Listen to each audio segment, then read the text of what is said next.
Hi, Kayla. Hi, Ashley. Oh my gosh. So, you guys, I'm so excited to have Kayla here. Again, a repeat guest. Kayla, you probably remember that we do something a little unconventional here in that we have our guests introduce themselves. So, let's start with that. Explain to everybody who you are, what you do, and why you do it.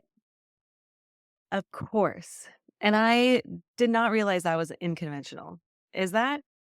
I don't know. I feel like a lot of people read like a bio, Oh, I guess that's true. That feels very professional. Okay. Well, good to Sometimes I know. do too. I like to just mix it up, keep people on their Yeah, toes.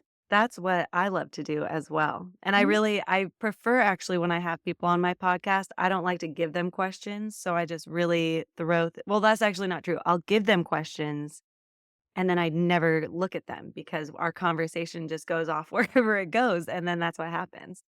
But that's Yes. not planned. I try not to do that. Anyways, my introduction. Hi, I'm Kayla Coburn.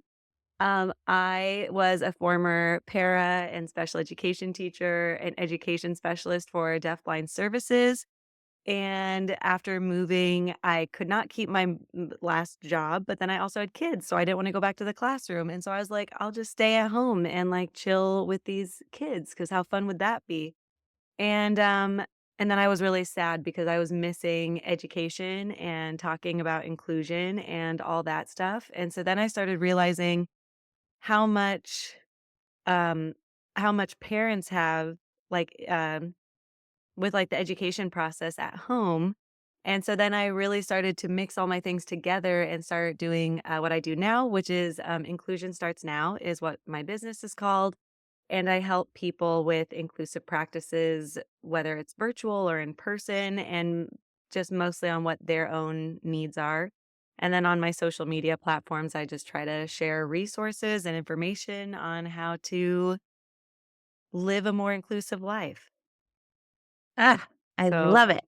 Okay, I'm putting you on the spot. yes. First question, right out the gate, we're going like 85 layers into the onion, but actually we're like, I want for you to give me like an outside papery layer of the onion. Not the papery layer, that's done. The first I throw good that one layer. out. Cut that one. Yeah, you throw that away. The first good layer of the onion. Mhm. So I feel like people get into IEP meetings and they're trying to DIY it and they are like, I want inclusion. And then the school's like, but what do you mean? And then the parents or the advocates are like, so give them a little appropriately timed explanation. What is inclusion? Okay. Well, I definitely agree with that. Like inclusion looks different on everyone. But what I say is my definition for inclusion is that you get to be a part of your like chosen community.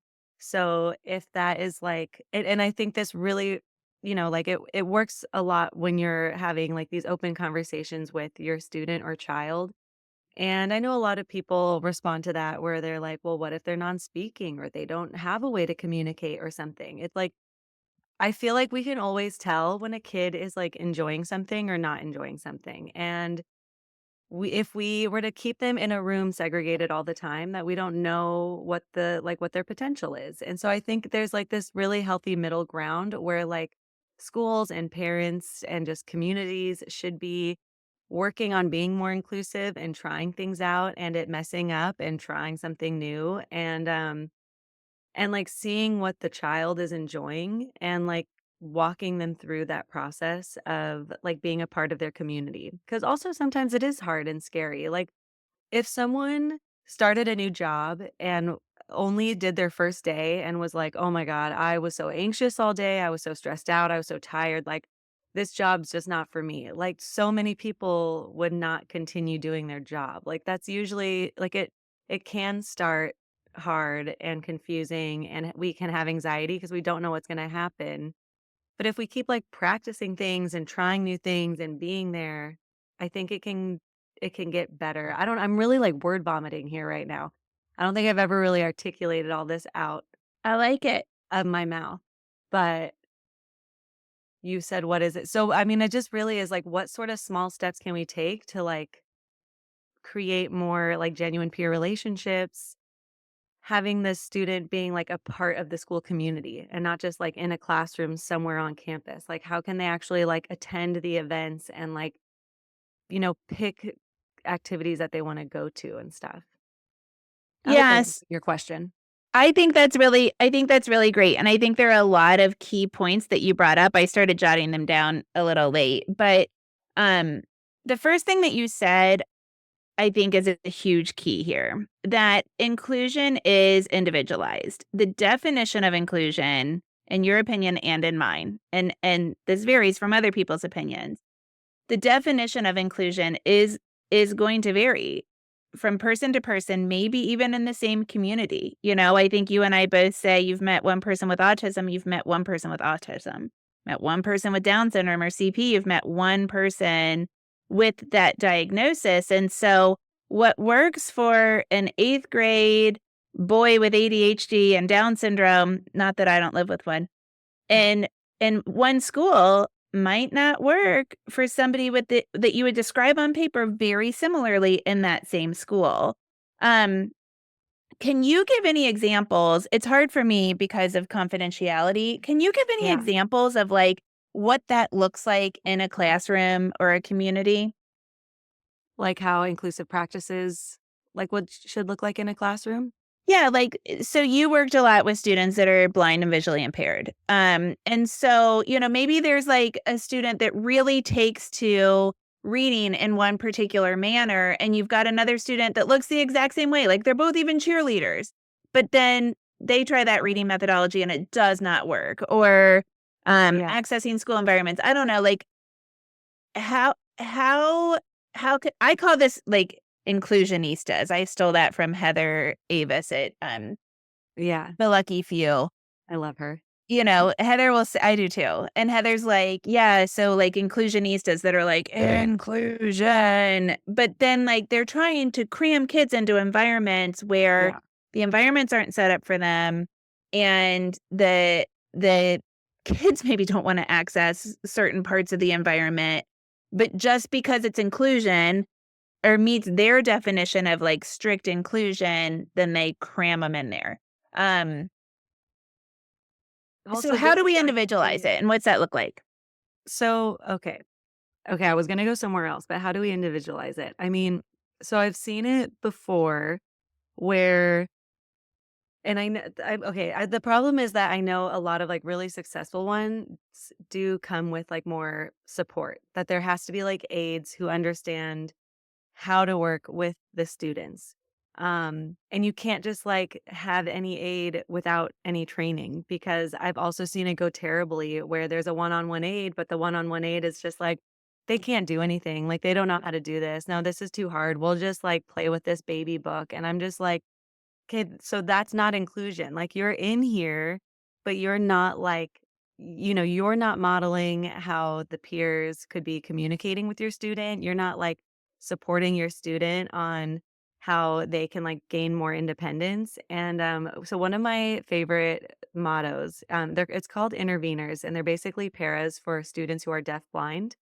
But their motto is "Do with, not for," and I feel like all paras and teachers and parents should kind of have that mindset of like, how do we get our students to do this as like independently as possible and to like keep fading our support out? So how do we, get them into the classroom and when I first started this whole inclusion journey of like educating people, and I still stand by this for schools that just, like, aren't ready to make that huge aggressive, like, flip, um, is, like, to start small, and how I did that as the special education teacher was it was called buddy class, which I feel like probably isn't the best word anymore, but it was a very, like, it was me and a general ed teacher, and we split our class evenly in half, and so one half was with her and one half was with me. The aides were separated as well, and we all did the same thing. It was usually art or music or something that was fun, and we did focus on, like, social things. So we focused on we would place my students in between groups of the general ed students because we knew that like our school was pretty segregated. And so this was our way of like starting small and having like the teachers and the aides and these students practice like this way of living. And after the first year, more teachers were like, "Hey, that looks really fun." And like and then they started saying how those students were playing with my students and we were like, so it but it had to start small. And it took I was there for 4 years, and by the time I left, I mean, they still, like, do a lot of the practices because it just became this culturally accepted thing because everyone saw that it worked. And it was, like, this good it, like, brought the community together, kids were more empathetic, my kids were learning, their ki like, all of our it, like, became all of our students. Um so that I mean, that's like an example of starting small. I feel like I argue a lot online with people that they're like, "You can't just put kids in seats and call it inclusion." I'm like, "Yeah, man, I'm on your side." Like that's you can't just like Right. force a kid into a classroom when a teacher doesn't want them there, like because then you're dealing like it's gonna just be bad. Like it's gonna be a bad experience for everyone. Like you kind of have to get people on board for it to be successful. Like, the kid Well, is I not think that gonna just, like, magically come in there and be like, "Oh, great. This is where I wanted to be all the time. Now I'm just gonna, like, jump up academically, never have a behavior, like, ready to go. Thanks for having me in here." Like, that's not that's no child will do yes. that. And that's what no human will, right? And I think Mhm. that's where like our philosophies really do take empathy and patience and perseverance because our philosophies are not seclusion or inclusionista kind of inclusion. Our philosophies are let's find a starting place and then let's continue to build on that. And you've got to listen to the whole paragraph. You can't just say, oh, snap your fingers. This is how it goes. And poof, everything's fine because you've snapped your fingers. Um, and I think the key here, which I pulled from your introductory paragraph, is that the opportunities to be a part of the community. I'm a poet and I didn't know it. The opportunities to be a part of the community have to be meaningful. And I talk to Pete Wright about this all the time. So, sure, we can get a particular curriculum for a child, but unless that curriculum is implemented with fidelity by somebody that believes in it and is trained in it and has experience in it, it's probably not going to work for that child. So, yeah, I can win a case, but is the kid going to make meaningful progress? Chances Mhm. are, like statistically speaking, no. And I think what you're talking about is this meaningful opportunity to participate, and you got to start somewhere. So, in a lot of schools, if you're trying to change a culture, you've got to start small. That doesn't mean that we're accepting this small forever, but we've got to start small. Is that kind of along the Yeah. lines? Oh, definitely, because I have all these, like, great inclusion books of, like, how to make it happen at your school, and it's just, like, you have to already have most of the adults or, like, a very strong team of adults who, like, really believe that all students can learn, which is, like, wild to even say that not all teachers think that, but the more I do this work, the more I'm like, I feel like barely any people feel that way, like, it's interesting, and oh my Like, gosh, there's so many actually things. believe it too. Like, my Yeah, mom graduated from college with a degree in elementary education in 1969. I graduated from college with a degree in German education, K to 12 in 2000.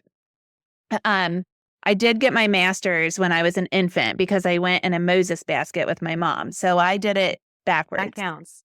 It has to. So that's right. I went to law school where she got her master's and I was like, this already is my alma mater.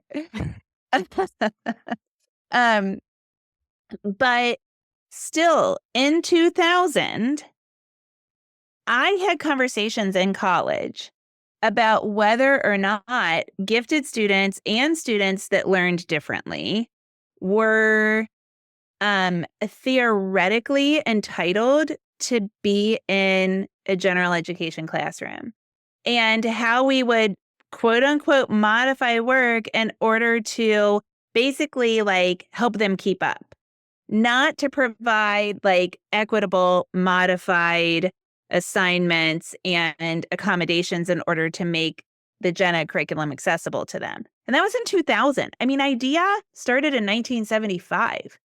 Yeah. So like my mom like literally in 1969 with her 1969 education truly believes and will say 100 times over that she agrees with what you and I are talking about.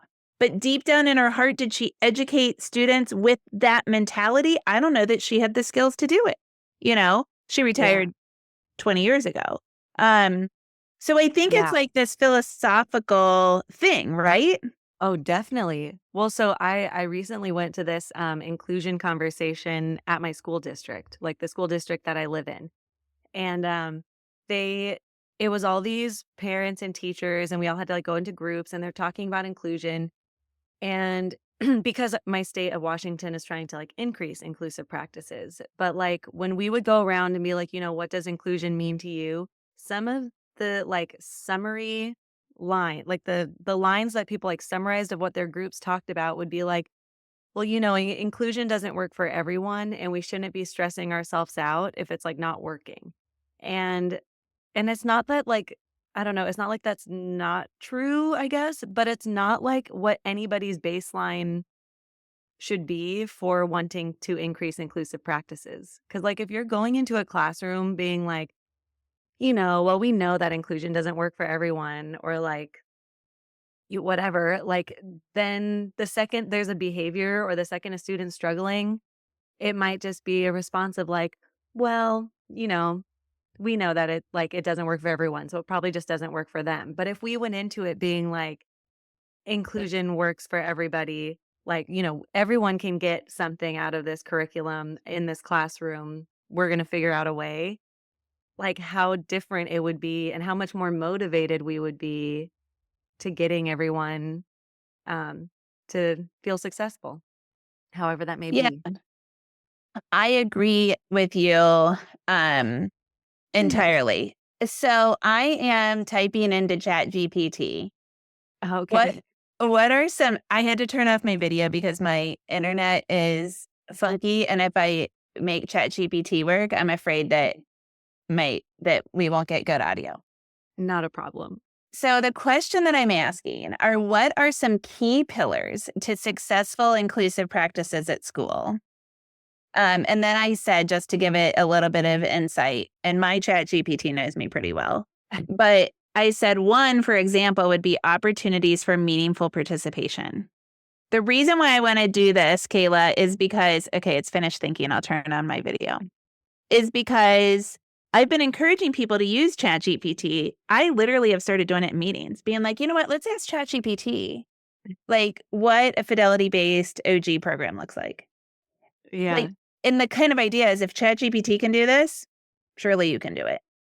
Um, so, okay, the first thing it talks about, I'll just read you. It's got a list of 8, and we don't have to talk about them all, but here's the list. Universal design for learning, collaborative teaming, which we already talked about. That's how you got started.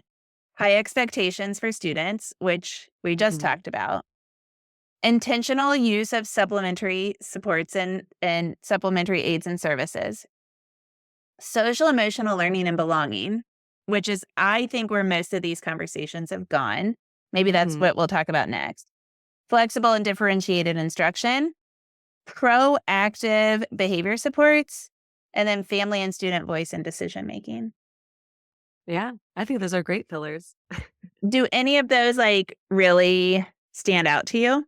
So, actually, this morning, I had a response on a TikTok video where they said like that life is segregated when people have behaviors that are like aggressive or something, like they go to jail and like that.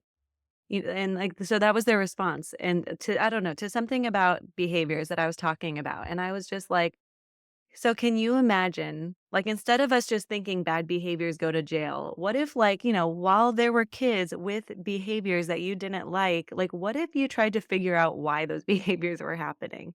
Like, it feels again, it Right. just feels so wild to me that these are the conversations I'm having, but it's like, "Oh, okay, like, the kid's hitting. Why do you think the kid's hitting? Oh, the kid threw a chair. Why do you think the kid threw a chair?" Like, why is the first response of like, "No, go sit over there?" Because it's like, what we have now seen is that that child is, like, distressed, and they're angry, and they have now learned no coping mechanisms other than you need to go sit over there by yourself and, like, feel shame.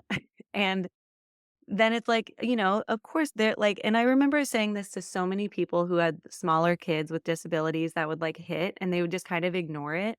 And I'm like, and even without disabilities, the kids that hit when they're Yeah. little, and I'm like, if you don't teach them now, they're just going to get bigger and bigger and they're going to keep hitting. Like, yeah, hitting's not okay. I've never said that hitting's okay, but it is a form of communication. So how can we like get to that precursor? Like how can we see when they're mad before they're going to hit and try to help them there? Or if they do hit, how do we then navigate it from there? Like, making it clear like Reactive. I don't want to be hit.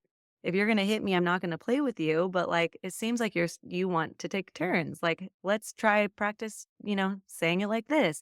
And then you have to keep putting them in that situation to keep practicing a better coping mechanism, which, like, it does take work and it is hard, and I know that adults also have to try to stay regulated during this, and I think that is what is, like, such a huge barrier to so many behaviors that kids have, is that adults are having a really hard time regulating themselves and understanding, like, what's actually happening in the situation. Yeah. I So think SEL, very important. you do. Yes. And you do a really nice job at talking online about co-regulation. One of my favorite, I think this was just a story. I don't think it lives in perpetuity on your feed, but you talked about your own kids making you frustrated one time and you like turned around where they couldn't see you and you flipped them off like behind Ah, yeah. them. Um, One of my and I was favorite like, favorites.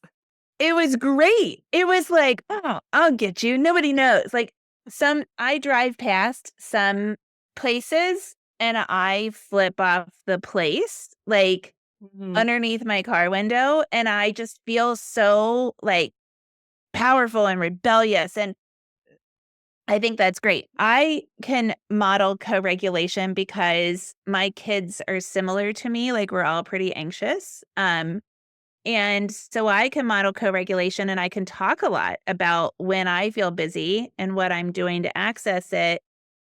But I do have a hard time co-regulating when they're dysregulated. One of them gets sarcastic and the other one gets aggressive. And I do have a hard time doing that. And I'll come back and debrief with them and say, you've got to do this so that I can do this. Like we're in this together. It's Yeah. really hard for the one that has a hard time understanding his own emotions, much less ours. Yeah. I think it's Well, hard as parents, but Kayla, like, and maybe you've got some insight on this from the other side of the IEP table. So for parents, I encourage my parents to use that vulnerability and to say, "Listen, I know this is hard. I'm asking you to do hard stuff." yeah. But it might arguably be harder for me because I care like a parent, like I hang my hat somewhat on their success in the future. Um But, like, it's hard for me too, and I think that vulnerability really helps. Do you see that that helps at the IEP table? Oh, definitely. And I think there needs to be like someone on the team needs to show that we're all working together. Whether that be like the teacher or the principal or a service provider or a parent, like cuz I mean, and I would say that I am like when I my 5 years of teaching, I was very much for the parent. I was like the advocate for the parent even though I wasn't like supposed to be, and sometimes I'd be like, like, "If you tell anyone this, I'm gonna deny it, but this is what you should do." "Okay, I'll see you later. Have a great day." Like, I was definitely a parent advocate probably more than a district advocate, but, it like, if anybody came in just ready to fight, then, like, everyone's putting up their barriers, and they're just like, "Nope, can't. I don't wanna do that goal. I can't help you with that." Like, it's It's so much harder, and when people come in and I've had parents, like, come in with, like, activities to try to, like oh, it was like they brought one parent brought in, like, a whole paragraph, in German, like, it was like a language that nobody in the room knew, and so they asked them to read it, and they were like, "Our child really struggles with reading." And so, when and they like compared the 2 of like, she's new to reading, stop expecting her to be like at a 5th grade level, but like how can we still celebrate what like all of the reading she has learned? Like she does have an intellectual disability, but like how can we, and it was this whole thing that I just felt like was really good and eye-opening for them. I also really love the where it's like it says a color and then it's in a different color. So it's like Yes. yeah, I love doing that one and then you have to say the color, not what it says. So if it says red, but it's in yellow, you say yellow. And so I like to time people and do that. That was one of my Yeah. favorite activities. Then it's like, your brain has to like turn off what it knows and keeps trying to like say something else. I don't know. Those little activities I feel like kind of help people understand a little bit more, but I think the That's brilliant. vulnerability um is very important. And it Yeah, that's brilliant. I mean, that would be really fun to do at a meeting. I've never thought about doing that at a meeting, but it's like, you know what? If I can't tell you in words, let me show you. Let me take you on this journey alongside my child, or the student. Okay, so we are coming to the end of our time, and you have been so gracious with your time to not only come on the podcast, but to also submit a presentation for our conference. So, why don't you tell everybody a little bit about your presentation, and then we'll wrap up. yeah.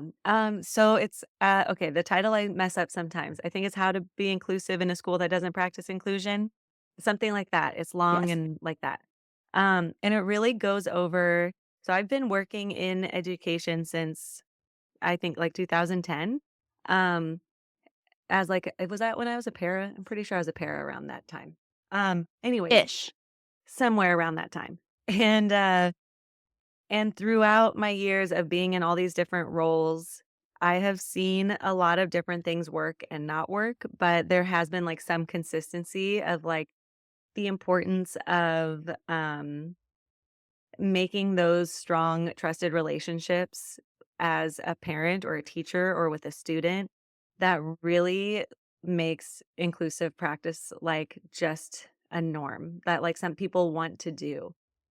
And so I have it my whole presentation is like kind of in steps of like really simple things that like you can do tomorrow that will increase those like peer relationships, whether it's like you with someone or your student child with someone.